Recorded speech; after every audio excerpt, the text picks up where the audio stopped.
Cuaca buruk dalam sebulan terakhir berdampak terhadap semakin berkurangnya tangkapan nelayan di Desa Kusamba, Kecamatan Dawan, Kelungkung.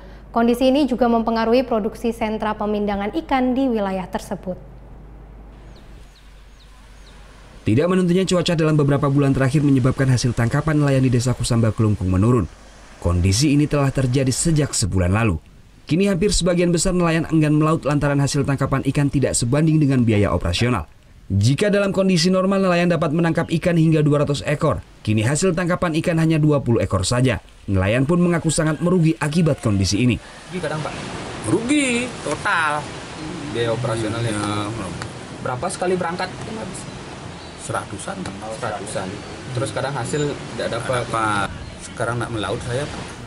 Minimnya tangkapan nelayan juga mempengaruhi produksi sentra pemindangan ikan Desa Kusamba, Kelungkung. Jika biasanya sentra ini dapat memproduksi ikan pindang hingga 10 ton per hari, kini tak kurang dari 20 ton saja. Untuk meminimalisir kerugian, para pemindang ikan pun beralih menggunakan ikan beku yang didatangkan dari Denpasar. Kalau Wenton nampung 10 ton. Oh, terus kalau sekarang ini gimana? Sepi mungkin Pak. Kenapa ini? Tentu masih. Karena hasil tangkapannya mungkin berkurang. Sekarang Ibu pakai ikan apa?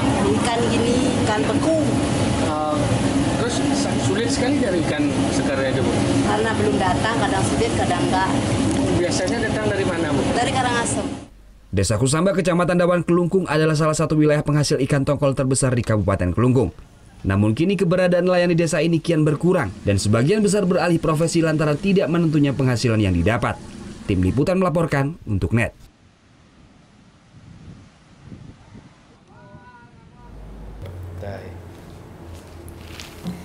Udah selesai kan nontonnya? Nah, jadi jangan lupa buat like, komen, dan subscribe ya.